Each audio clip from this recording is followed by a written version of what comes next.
Hello, everyone. This is Yousef. This is the co-moderator today, and I am ready to take all the questions to our amazing speakers. Let's start with some questions for our main speaker, Adolf. Adolf, can you come on stage, please?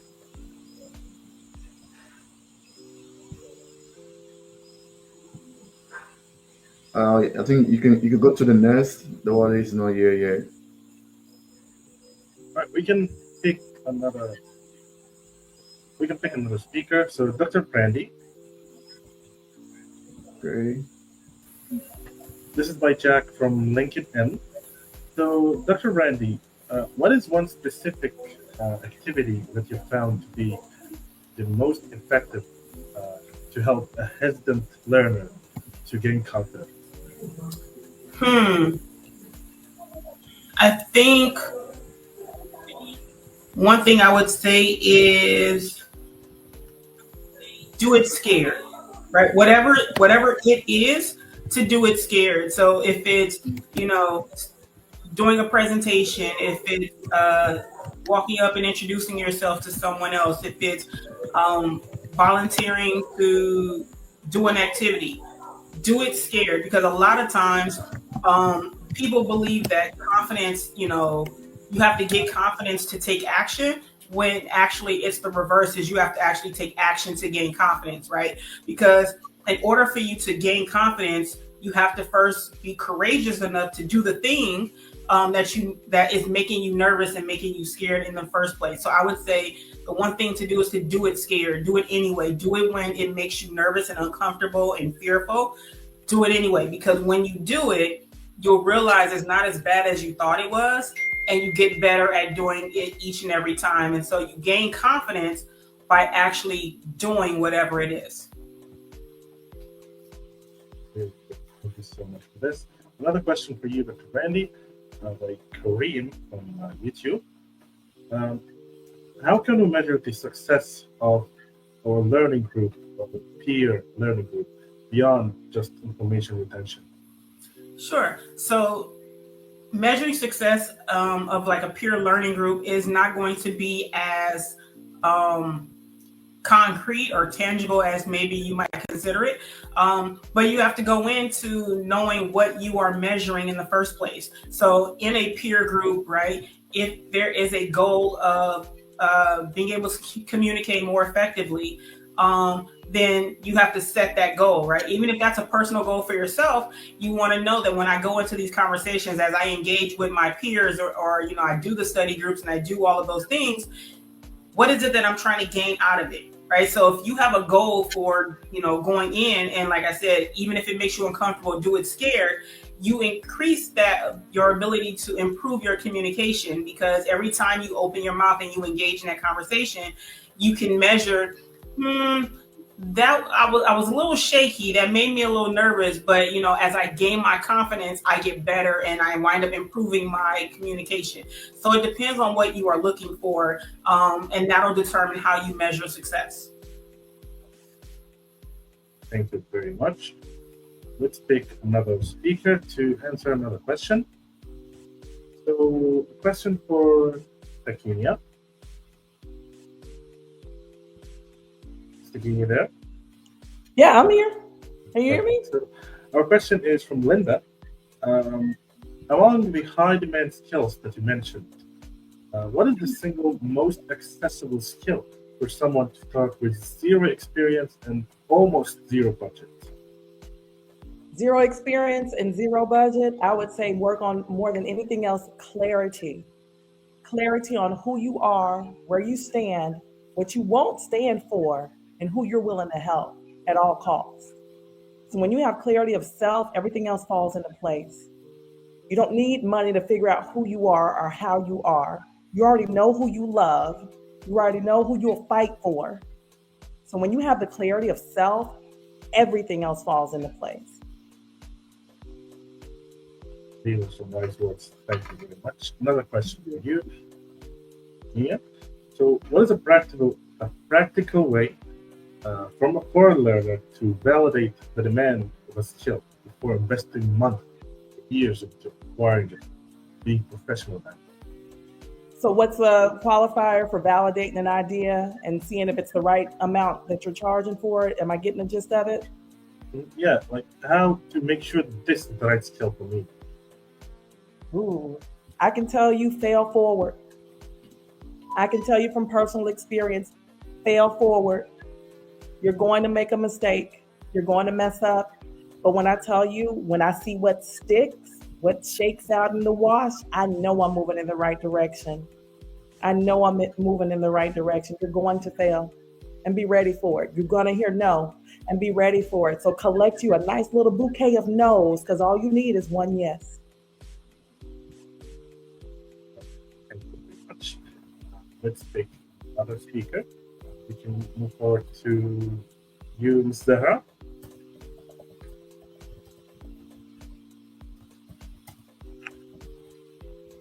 Zerah, are you here?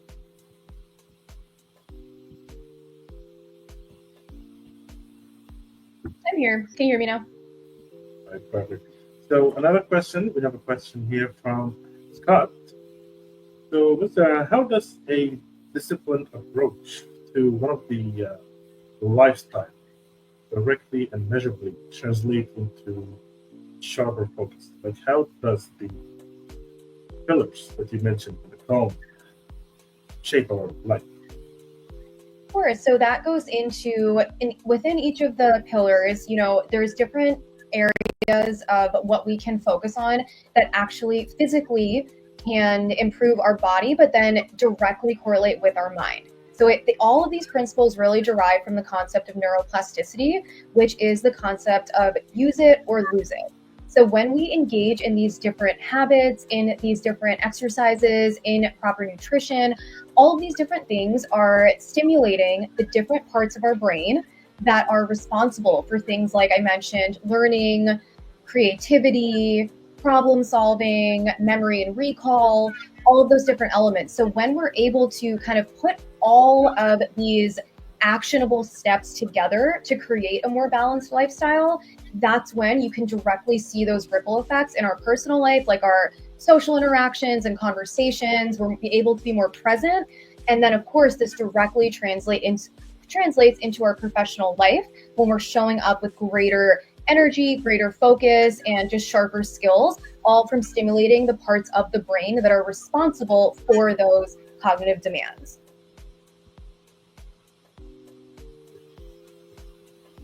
Another question. When we experience burnout, this is from Noah. When we experience burnout, how do we move on? How do we, first of all, discover this is burnout, not just laziness, and how to avoid it, rise from it? Yeah, so a big piece. So once we hit that burnout, that's a really important reflective moment to take a step back and really focus on our mindset. How are we thinking about challenges that are approaching? How are we thinking about current challenges that we're facing? And like I mentioned, when we go into this with a very negative frame, like I can't do this, this is not for me, I'm never going to get past, this position at my job, these kind of negative thoughts that tend to occur after burnout, it's really important to be able to reframe those thoughts into more opportunity and focus on what you actually have control over. There's so many things in the world we're not going to have control over that could be affecting us, that if we can shift our mindset to start focusing on what we do have control over, that's when everything can change and you'll start to face situations and challenges with less anticipatory stress. And how we go into facing challenges is going to directly affect how we handle those challenges in the moment and how our amygdala responds, right? Our brain's alarm system. Is it going crazy and reacting? Because it's that up and down spikes in our, oh my gosh, adrenaline rushes that eventually lead to crashing and burnout. So if we can learn to regulate that through movement, through proper nutrition, through these mindset practices, will lead to less burnout overall. That really helped me personally because I do experience burnout sometimes. Yeah, thank you very much for that. Of course. Do we have Adolf now, right?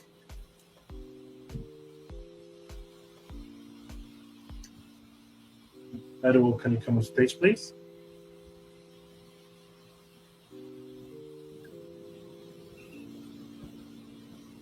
Hello.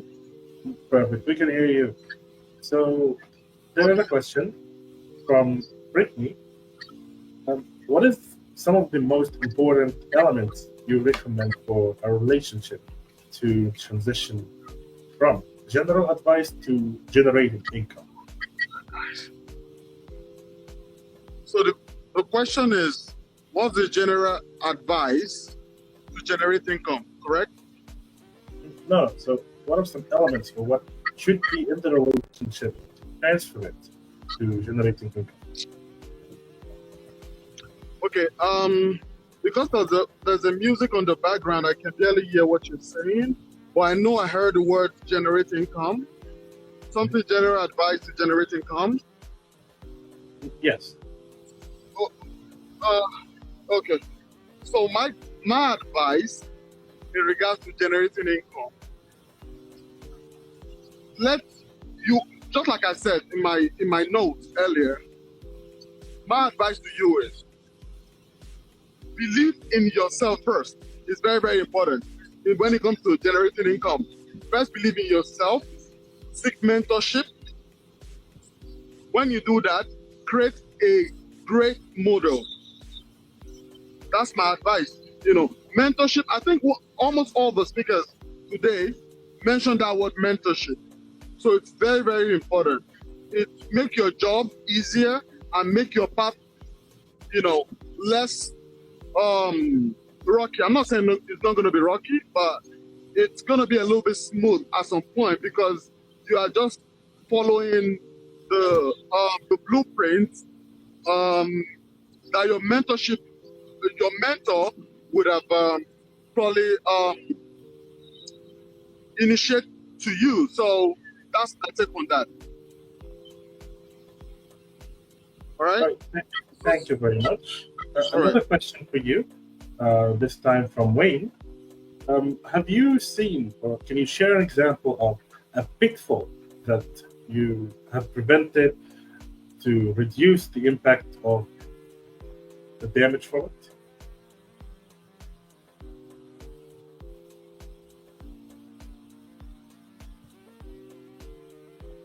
Can you hear me? Yeah. I think that question is still for you. Yousef, can you be more audible so I could hear you? All right. I'm going to raise my voice. So the question again is, can you share an example of a common pitfall that you have prevented or made sure that it doesn't happen to reduce the impact?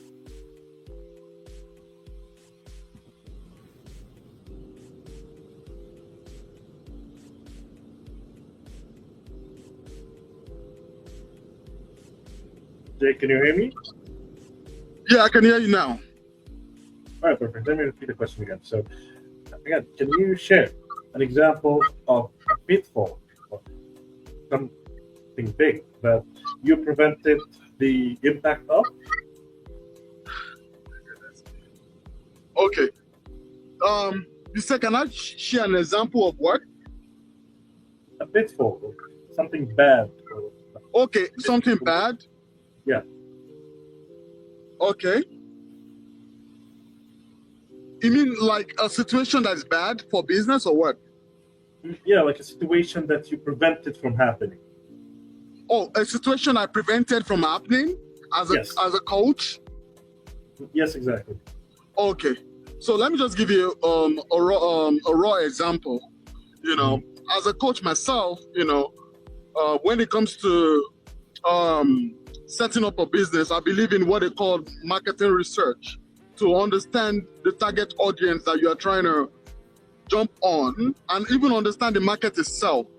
So there's a client of mine who wanted to go into a particular industry, but the industry itself is saturated. She doesn't know. The only reason she wanted to go into that industry is because everybody is doing it, and she has over $30,000. She want to put it in that industry, or she wanted to invest in that business. She doesn't even know much about the business. She doesn't even understand how to go about it, but she just want to invest on it.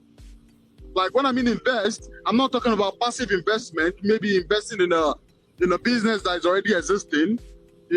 She want to be like the owner of the business and run the business. So the question I asked her was, do you understand this industry? She said no, but she can learn, which is a great word. Like, I can learn. So, but the industry itself is saturated. To go into that industry, it requires at least a minimum of 10 years of learning. So when I mean learning, you have to be in that industry, because the owners of the industry, I would say, I wouldn't say the owner, the stakeholders of the industry, they make the industry, they build what they call, I would say, gatekeepers. They gatekeep the industry and make sure getting certification for the industry is tough. It takes you almost a year and a half to get, if you really want to start making money. So I told her, like, say, listen, I'm not saying you shouldn't jump into this industry. You love this industry. How about you reach out to a business in that industry already that is already making income? When I mean income, not just regular income, is making at least significant numbers. So how about you find a way to invest in that business that is existing already? Then you will become part of the industry, learning about, the tip and bit of the industry while you invest. And she did that.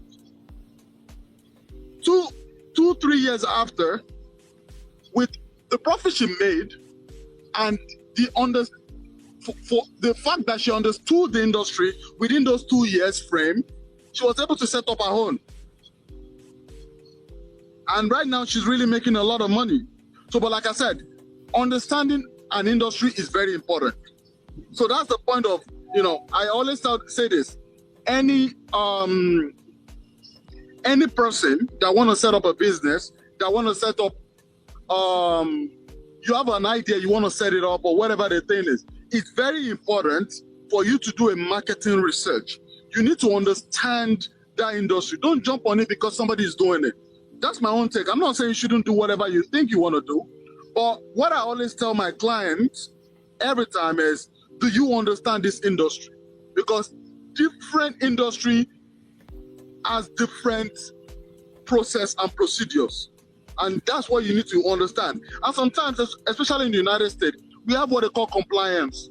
A lot of people really don't understand that. They don't see somebody doing it, or somebody on YouTube talk about a particular business and they jump on it and it fails, and all of a sudden they say, oh, the business is bad, this, it doesn't work. No, it does work if you understand it. So it's very important.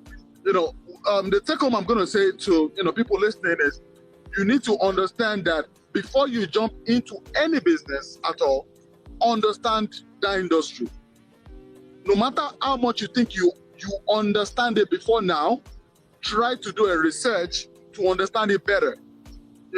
And also hands-on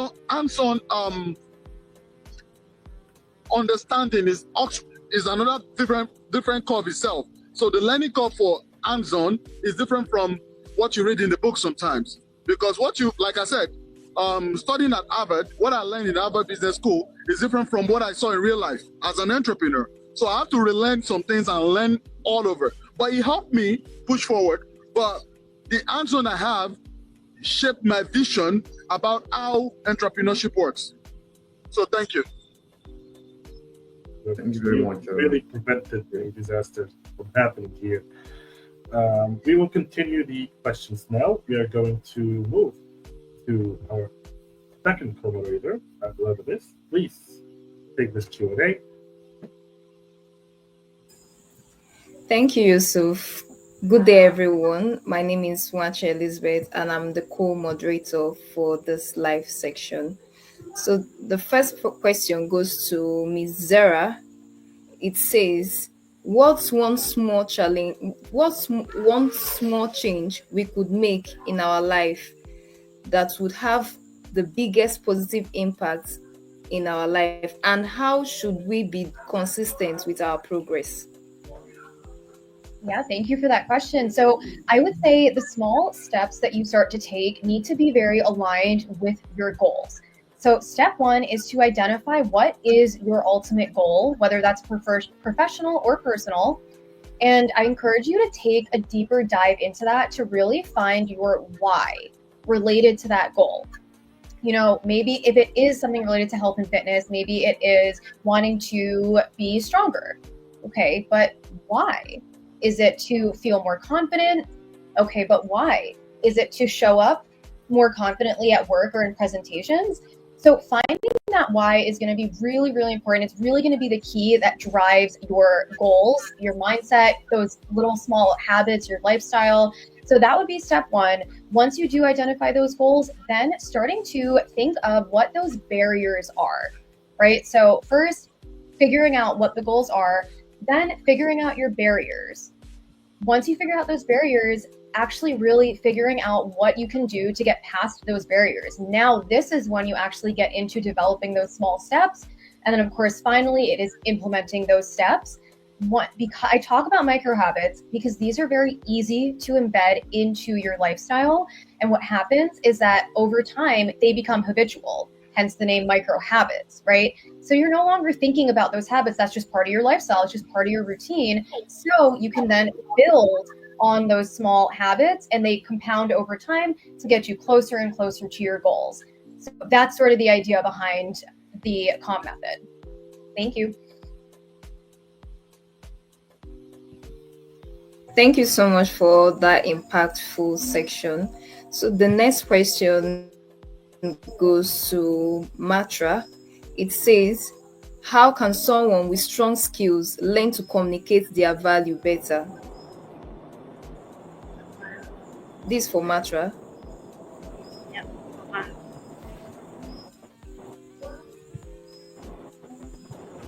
Hi. Sorry. Thank you for having me back here. Sorry if I have poor communication, guys. The question is, can you repeat that? Can you repeat that again, Elizabeth? Okay. Yeah, it says, how can someone with strong skills learn to communicate their value better?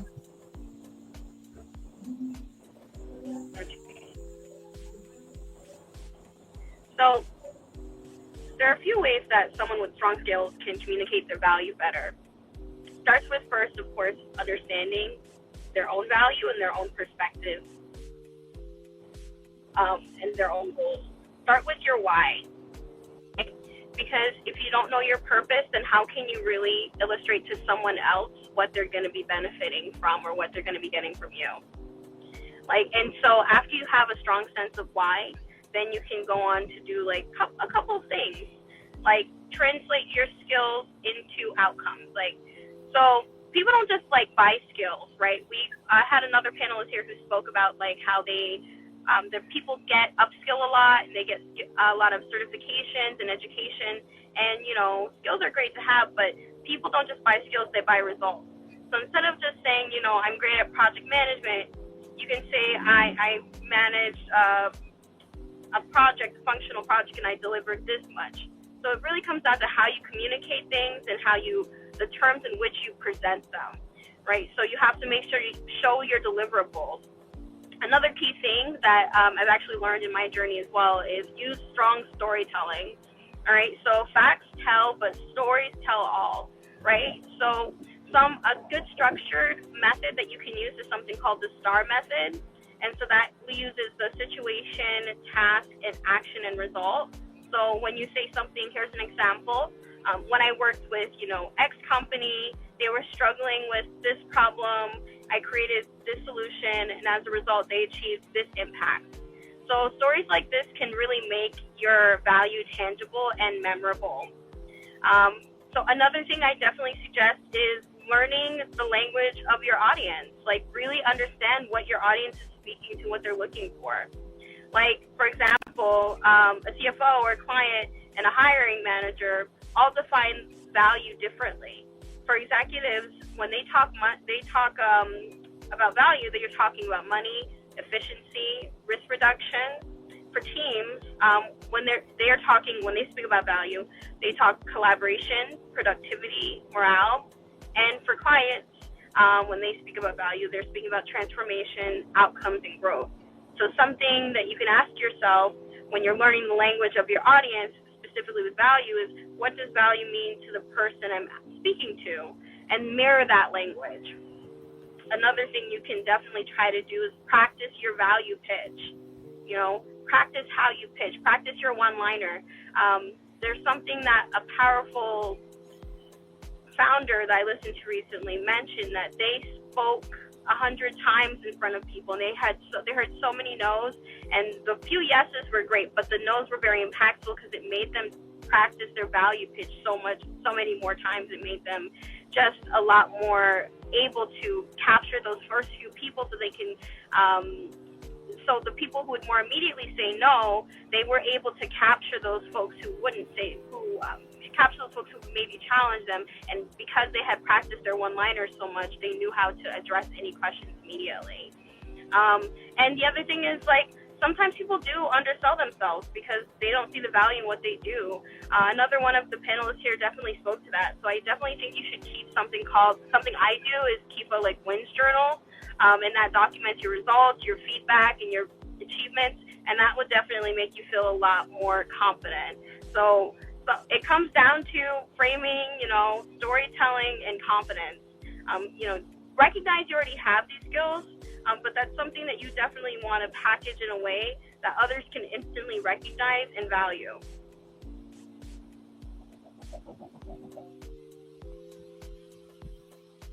Thank you so much for that impactful question. That will be all. Thank you so much for this section. Over to you, Mr. Authority. All right. So thank you very much for that. I don't know if I think from here, Yousef, is there a question for? Because we have some time. Is there a question for any of our guest speakers today? Do you still have some questions before? Do I have some questions for? Yeah. You have more questions since we still have some few time. Let me check here. So what? Yeah, I'm checking here. Okay, So- you check it. Okay. We do have a question here from Joe. There's another Joe here. Hello. For Dr. Brandy. Brandy, okay. I have a question for you, Dr. Brandy. I think that will be the last question for today.